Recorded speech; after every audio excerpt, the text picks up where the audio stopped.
You can chain me, you can torture me, you can even destroy this body, but you will never imprison my mind. Freedom is never dear at any price. It is the breath of life. What would a man not pay for living? Civil disobedience becomes a sacred duty when the state becomes lawless or corrupt.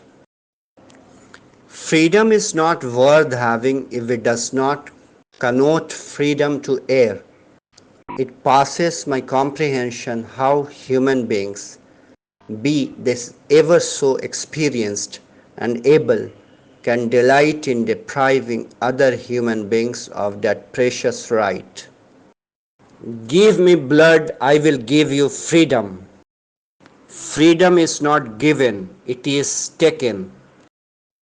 It is our duty to pay for our liberty with our own blood. The freedom that we shall win through our sacrifice and exertions, we shall be able to preserve with our own strength. One individual may die for an idea, but that idea will, after his death, incarnate itself in 1,000 lives. Soldiers who always remain faithful to their nation, who are always prepared to sacrifice their lives, are invincible. Our nation is like a tree of which the original trunk is Swaraj and the branches are Swadeshi and boycott. Swaraj is my birthright and I shall have it. Inqalab Zindabad. The famous slogan Inqalab Zindabad was given by Maulana Hasrat Mohani. After bombing the Central Assembly in Delhi, the slogan was shouted by Bhagat Singh. It was one of the rallying cries of the Indian independence movement. They may kill me, but they cannot kill my ideas. They can crush my body, but they will not be able to crush my spirit. Revolution does not necessarily involve sanguinary strife, nor is there any place in it for individual vendetta. It is not the cult of the bomb and the pistol. By revolution, we mean that the present order of things, which is based on manifest injustice, must change. सरफरोशी की तमन्ना अब हमारे दिल में है. Even if I have to face death 1,000 times for the sake of my motherland, I shall not be sorry. O Lord, grant me 100 births in India, but grant me this too, that each time I may give up my life in the service of the motherland. दुश्मन की गोलियों का हम सामना करेंगे, आज़ाद ही रहे हैं, आज़ाद ही रहेंगे. If yet your blood does not rage, then it is water that flows in your veins. For what is the flush of youth if it is not of service to the motherland? Blood and tears are going to be our lot, whether we like them or not. Our blood and tears will flow. Maybe the parched soil of India needs them so that the fine flower of freedom may grow again. There is no dream, and if there is, there only one to see my children struggling for the same and for which I am expected to be finished.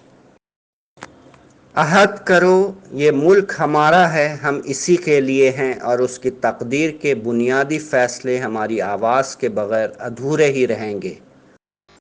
ये मौलाना आज़ाद के उस खुतबे का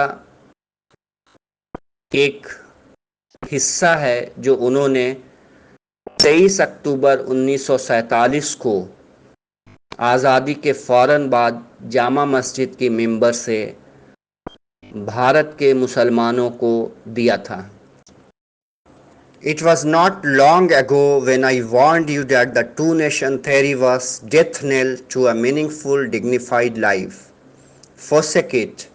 I told you that the pillars upon which you were leaning would inevitably crumble. To all this you turned a deaf ear. You did not realize that, my brothers. I have always attempted to keep politics apart from personalities, thus avoiding those thorny valleys. That is why some of my messages are often couched in allusions. The partition of India was a fundamental mistake. The manner in which religious differences were incited inevitably led to the devastation that we have seen with our own eyes. Unfortunately, we are still seeing it at some places. This is the part of the speech delivered by Maulana Azad to a congregation of Muslims at Jama Masjid on 23rd October 1947, shortly after India attained independence. Slavery is worst even if it bears beautiful names. You have to dream before your dreams can come true.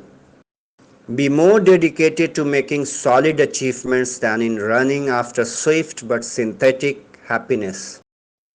I am part of the indivisible unity that is Indian nationality.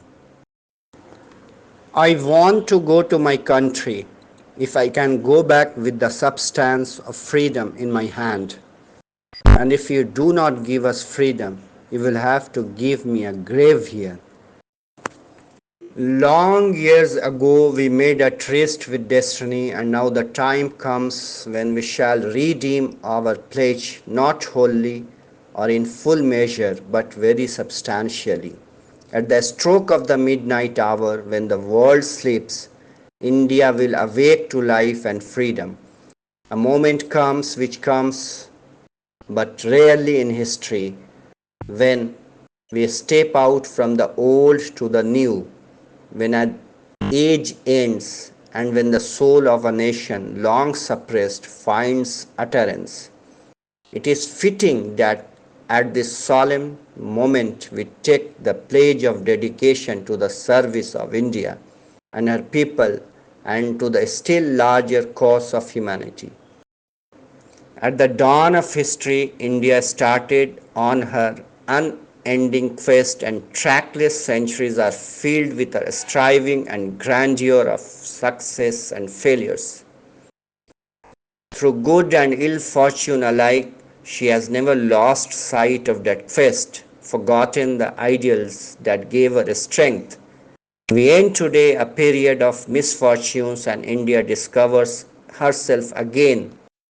The achievement we celebrate today is but a step, an opening of opportunity to the greater triumphs and achievements that await us. Are we brave enough and wise enough to grasp this opportunity and accept the challenge of the future? Patriotism cannot be our final spiritual shelter. My refuge is humanity.